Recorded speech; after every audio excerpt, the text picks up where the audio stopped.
Two local investigations in just 2 months' time have landed 2 men in jail. In one case, police say a woman's drink was drugged. In the other case, the victim told police she had been drinking the night before. Contact 5's crime investigator Maris Badcock spoke with a Treasure Coast mom who is training local bar employees to better protect you since they're on the front lines. Maris is live in Port St. Lucie tonight. Maris?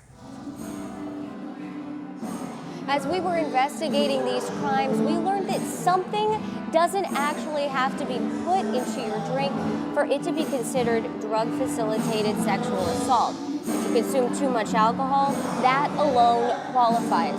Now, I talked to two women who were once victims, and they now say they're survivors. I was 14 years old when I was sexually assaulted by a group of men. At the party, there was lots of liquor, and they encouraged me and my friends to drink. And we even had like flaming shots of liquor, so that's got to be really high alcohol content. By the time we came back inside, because we were at the beach, it's beautiful, but then it switched. They started joking amongst each other about who was going to get to go first. I dissociated after the first rapist. Once I realized that even if I did manage to fight him off, there were still 4 other guys waiting outside to have their turn at me. It took Kat Dusterhouse 4 years to tell police, but she says police told her there was nothing they could do. The statute of limitations was up. When you were 14 and this is happening to you, I wanted to die. I didn't care about my life, and it killed a part of my soul for many years. To this day, Kat says no one has been arrested for the attack. It took me a long time to move from a victim to a survivor, but it is possible. He's accused of putting drugs in a friend's drink. Recently, a Boca Raton doctor and the manager of a prominent car dealership. Shocking details tonight of an alleged sexual assault at a West Palm Beach hotel. Were arrested in separate cases. One accused of attempting to poison food or drink. The other accused of sexual battery on a helpless person. In both cases, the victims cooperated with police. Both men pleaded not guilty, and their cases are still pending. to find out how often it's happening, we asked a handful of local agencies for all incident reports over the last 3 years, which reference the words date rape and poured into drink. We got back 140 cases. Some were so heavily redacted we couldn't even read them. But we found at least 13 cases with substantial date rape evidence. Of those, 8 victims chose to prosecute. It's something that a lot of people think happens, in Miami, in Chicago, in New York, but it happens here.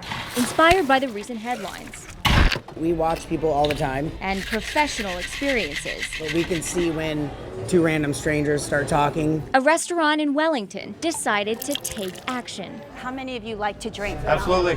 Hands down. How many of you are into sex when you're drinking? Beauty and the Beef employees turned to Treasure Coast mom Mindy Fetterman, You guys are actually on the front line. who is also a survivor. I was molested when I was a child. I was drugged and I was gang raped when I was 16, and then I was raped again when I was 23. Through her free What's on Tap program, Call an Uber and just make sure she gets home safe, Fetterman teaches staff to train, because this happens all the time. acknowledge, Sex is about consent. and protect. The number one thing you can do as a bar or a restaurant is talk to your staff and come up with a plan that if something happens, what's going to be our protocol. Like not throwing away a drink if you think it's been drugged.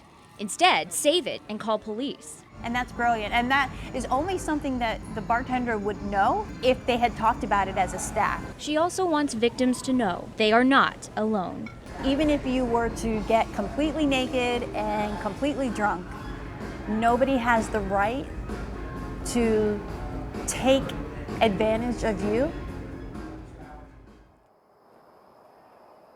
Now, there's one thing you can look for if you're going out, and here at Hop Life Brewing Company in Port St. Lucie, that is right here. It is the What's on Tap Safe Bars, Safe Drinks badge, and it shows their staff has been trained with the What's on Tap program, so it's something you can look out for the next time you head out on the town.